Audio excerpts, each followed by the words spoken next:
Assalamu alaikum урматтуу мекендештер, урматтуу коллегалар, жердештер. Бүгүнкү число 24.08 saat 20:52. Мен июндун 30-unda келгенмин Кыргызстандан выезд кылып документ турлайын деп, нормальный регистрация жасап алайын деп.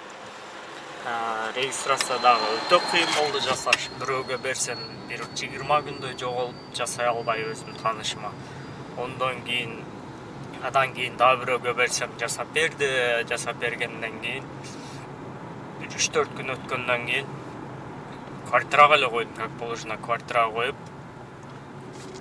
3-4 күн өткөндөн кийин квартирадан чыгарып салыптыр автоматически. Ошондо почти бүгүн 24-ü бир жумадан кийин 2 ай болот да ужечи. Анан азыр регистрация коеюн десем койбой атат, себеби срогу өтүп кеткен. Штраф төгүп койсоң болот дейт. Мага чейин бир таанышым аял ошондо штраф төлөп, онуку дагы срок өтүп кетип, штраф 5100 рубль төлөп туруп, штраф төлөп туруп коеюн десе, аныкы дагы чыкпай койду. Убакытың кетти бекерли дейт. Койбой эле кой, лучше выезд кылып кел деди. Ашаны дагы ошол тааныштын аялын дагы кошуп алып чыгып кеттим азыр выезд кылганычы. Регистрация эле жасап алыш керек. Ача ошол бир жылда бир регистрация кылып коюп бизге болду ошол эле. Анан миграционный Сахаровадан өтүп коюш керек. Жылына бир жолу билесиңер. Ошо документ турлап коеюн деп азыр бүгүн жолго чыктым. Бүгүн азыр жеткенбиз. Ошол точка границанын өзүнө чейин барбайбыз. Ал берак бир 200-300 километр жетпей токтойбуз да, нарагына такси менен чыгабыз. Себеби биз машина лизингдик.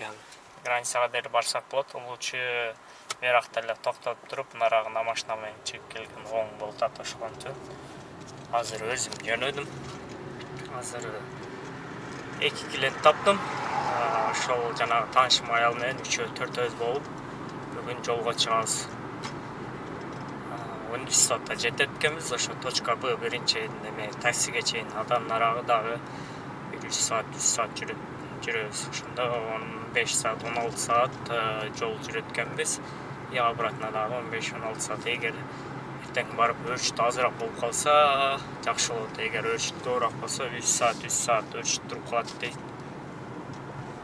Убакыт көрсөтөт бар кандайын. Анан по пути жолдо эмне болгондорун, кандай жүрсө болот, жолдор кандай экенин дагы көргөзүп кетем анда.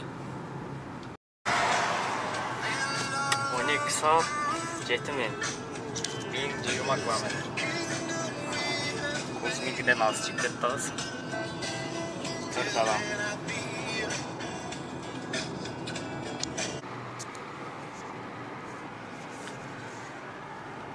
Жүз километр калды. 1 сааттан ашык жүрүп койдук азыр. Жолдо ремонт болду. КамАЗдарды дистанцияга арнап коюп кеттибиз.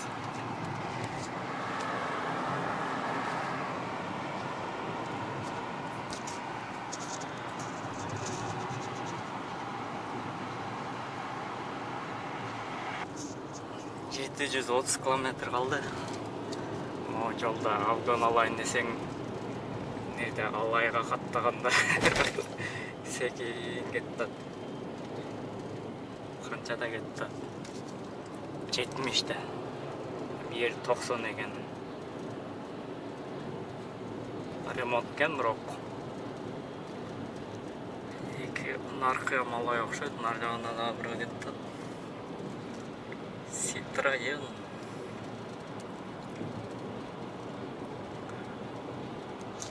Ана жакта да Kia Rio экен алда.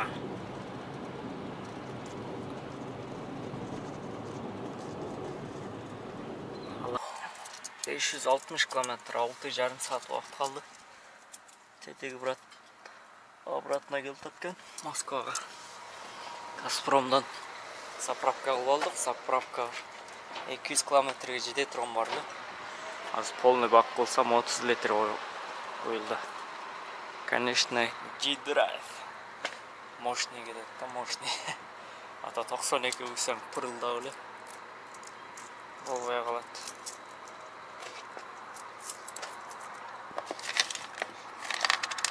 Клиенттер туалетке кирип кетти. Бири өз подписчигим. Аял мен. Бир таныш. Ошо төртөөбүз эле кетти азыр.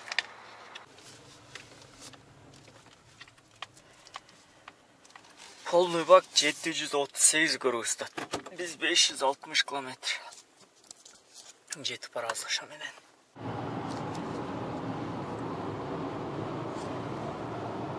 %93, 3 saat 28 minut kaldı. Semичкаларда каралар, семичка. Yanında taksi границага кетип аткан. Жол вообще теңиз. Basada gelsin, basada gelsin.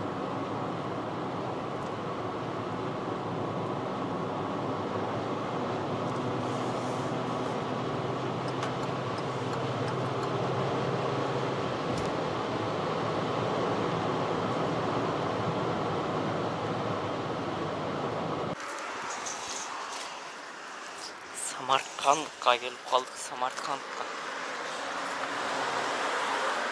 Bu жерде сал кымбатыраак дейт. Жакыныраак айда берсеңер ошол дагы арзаныраак алып кирип чыккандар бар дейт. Ал дагы 1,5 сааттык жол бар. Азыр жерден чай иштик. Завтрак кылдык, завтрак.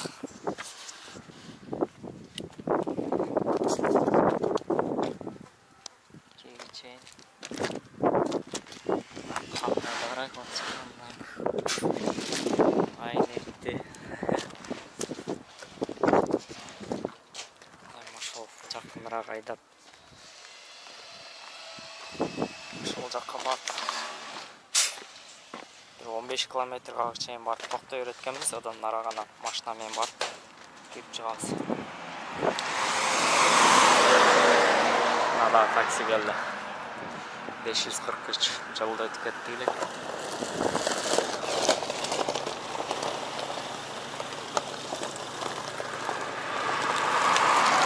Adam Volga-Grasek'ten geldi okşaydı.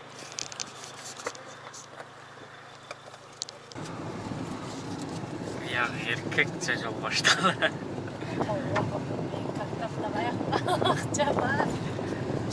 Tengil lağda yolda doğuttu gitti. Ay.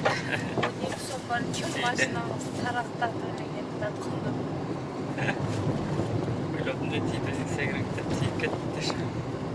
Hatta dedi. Kartta da oynak sıkıyor. Dedi.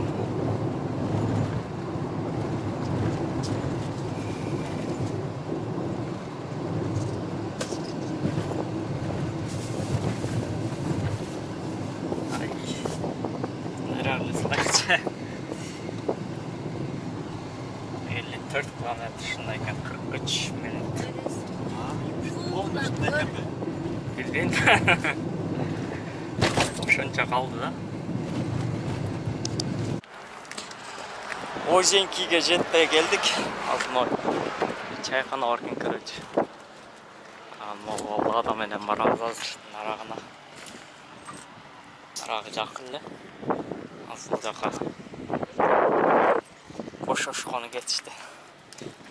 Неде баягы местныйлар, казак туугандар дагы бир экөөсү келип тартышат го, мен апарам деп. Курттар дагы.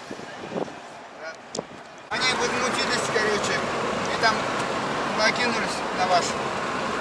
Потом после что? За это драка, правильно? Или за как его? За деньгами? Нет, брат, не за деньги. Из-за очереди, вот это, то, что они лезли, нехорошо себя вели. И как бы потом ваши киргизы эти стычка случилась, короче, вот это все. А они в Уршове их встретили. И, короче, нехорошее движение сделали. А сейчас какой вот это? А? Какой пост вот это? Озинки. Озинки это российский? Российский. Озинки, Саратовская область. А А тут просто что ли? А? Тут просто? Нет, это не плотно. Это как для фур. Для фур весовая что ли? Весовая типа. Её снимать нельзя. Не, вот отсюда можно. Не, вообще нельзя. Граница аралачы өрчү деген канча турабыз эми билбейбиз. Сейчас нар жактан пограничник увидит, накажут. границада сымать эткен болбойт.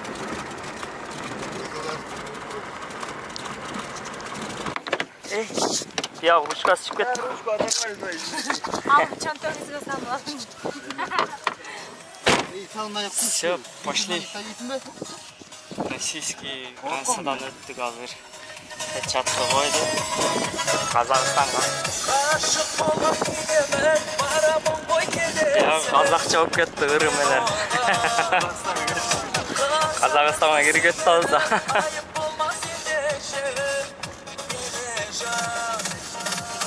Российский бияга. Обратно да уякта турат экен көрчү.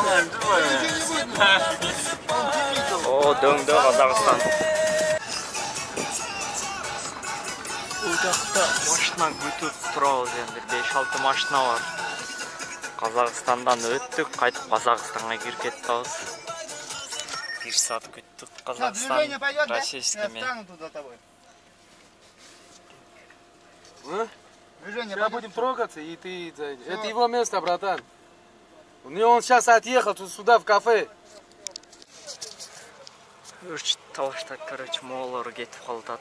Ошого тополоңдагы Казакстандын границаларга. Канай, давай, поехали быстрее будет. Двойная сплошная, брат. Похуй, давай, брат. Убери, пожалуйста. Хорошо. Казахстан границада 1 сааттан ашып кеттик, эми российский граждан, Россиян границасында 1 сааттан ашып кетебиз. Бир бауырыбызды таап алганбыз, гайнай деп.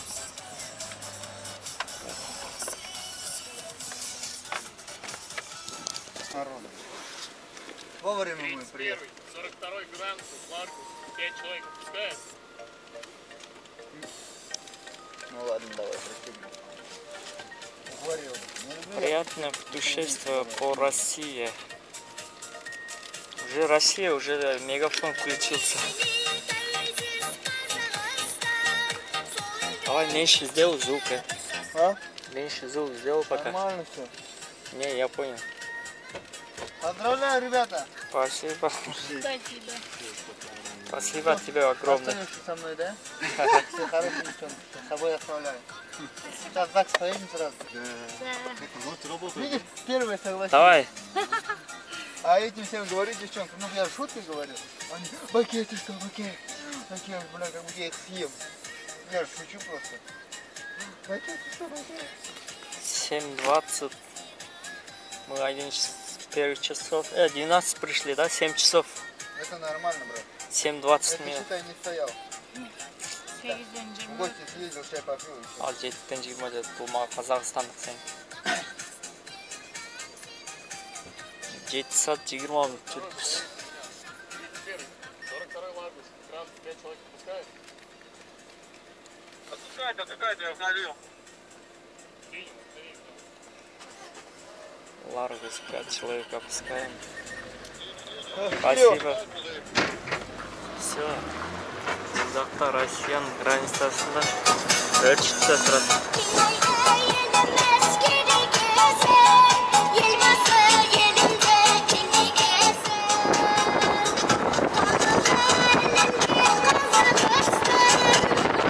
Лада. Грантами барып келип. 7 саат 20 минут жүрдүк, а? 7,5 саат. 7,5 болду. 12-де кеткенбиз. Уақыт эле кетип калат экен, бирок 15 километр экен. Могу братка 4 миңге сүйлөштүк элек, 5 сом менен кошуп берип коеюн. 7 саатта 4,5 миң иштейт экен да. 5 сом безим болсо 4 миң.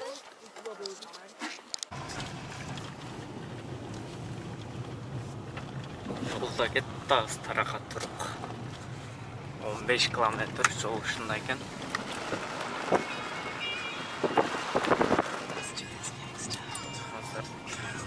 чайханаға чейин ана токтогон жерде чайхана вообще орустар чайханасы экен.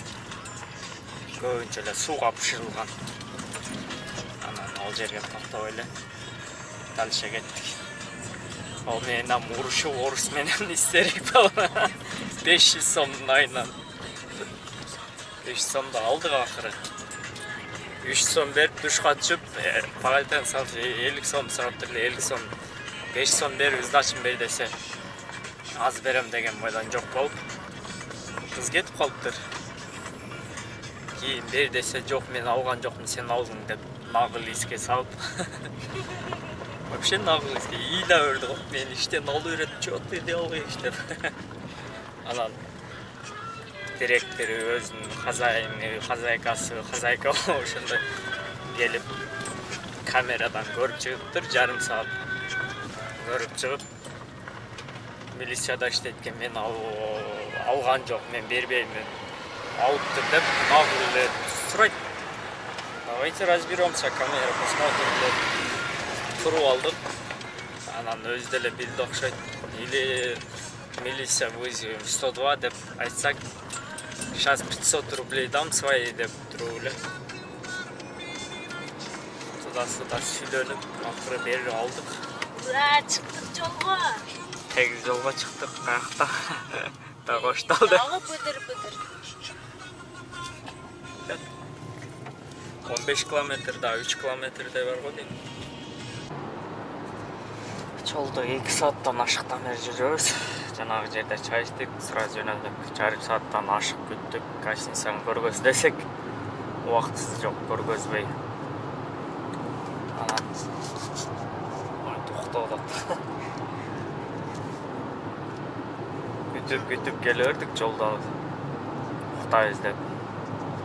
Анан bir фишка, bir навойщиктерге bir көргөз койсом, граница каттагандар, такси жамааттагылар билсеңер керек, кээ биркилер билбейт экен, авгон алганда көбүн эле көрүү там ошол.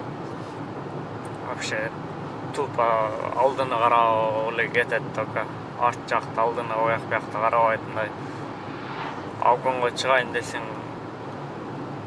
кичине кой берип койсо болот, кээ биркилер ушуну кой бербейт экен, наоборот басат экен.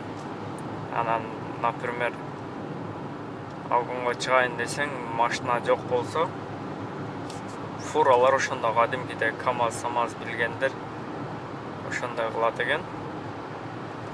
Авгонго чыгайын десе, мисалы, например, сенин алдыңда фура болсо, оң жак поворот жабызып коет экен, чтобы авгонго чыга бер деп, машина жок деп. Сен как положено поворот жаңызып алга чыга бересиң. Кийин ага өтүп туруп, европейский кылып туруп, поворотун мындай жандырып коесуң, же аварийканы жандырып коесуң. Ал сага маргат этип коет. Кете бересиң. Ошо фишканы колдонуш керек. Биздикилер көбүрөөк колдонуш керек болот ошону. Эрке ошо степ берки минивэн жеңил машина таксистер көп эле көрдүм да. Жол эле кеткендерин. Авгонго чыгайын десең, наоборот, кээ чабышат. Авгонго чыкканда сәл коёр койсо, өтүп кете берет, жол кете беребиз. Бири-бирибизге уважение болот да. Ошол айтып кетейин дедик элек. Азыр могу биринчи заправка Газпром бар экен, ошол жерге 340 километр калды. Ошо барып, полный бак коюп, да ишне салып, дальше кетебиз. 1 saat 38 minut vaqt qaldı, 63 kilometr. Moskvada jeteyin deb qaldık. Charchab qaldık, charchab. Oy, 110 keldim yerdi. Keyingi жерде 110 жерген 90-110 чейин жүргөн жерге 130-140 меңгеде өтүп кетти. Штраф келсе керек эми. Алыс жол чарчап калат кезинде машинада уктадык, уйку камбай. Граница каттагандар апарып, нарана водительге тапшырып коет, өздөрү уктап кийингири. Өзү выезд кылгандар кыйын болуп калат экен. Жол билесиңер, жолду эзип коёт. Бизге барабыз эми. Килеттерди таштадык. Касыйнадан үй жака кеттик. Чарчап калдык, чарчап. Saat 3 oldu. 3'ten 20. Где-то 14'da çıkıp ketkenmiz Moskvadan. 1,5 sutka. Ondan 10'a çeyim oldu. 1,5 sutka oldu. 3. 1,5 sutka. 5 saat şu. 24, 36, 41 saatte barıp gelip bizde. Şu biz dem alıp men 3 saat dem aldım yolda. Özüm barıp aydap gelgen 100 kilometre уже taң atып kalganda уже азыркы чыдабай калдым, уктап туруп да машинада уктаган уйку албайт, денелерим ооруп. Вообще кыйналып калдым. 100 километр, 120 километр. Ошол таанышым өзүм подписчигим ошол айдап келди. 1 сааттан ашыраак 120 километр ошондой. Ошонун ичине барып кетти. 1100 нары, 1100 обратно. 2200 километр болду. Вообще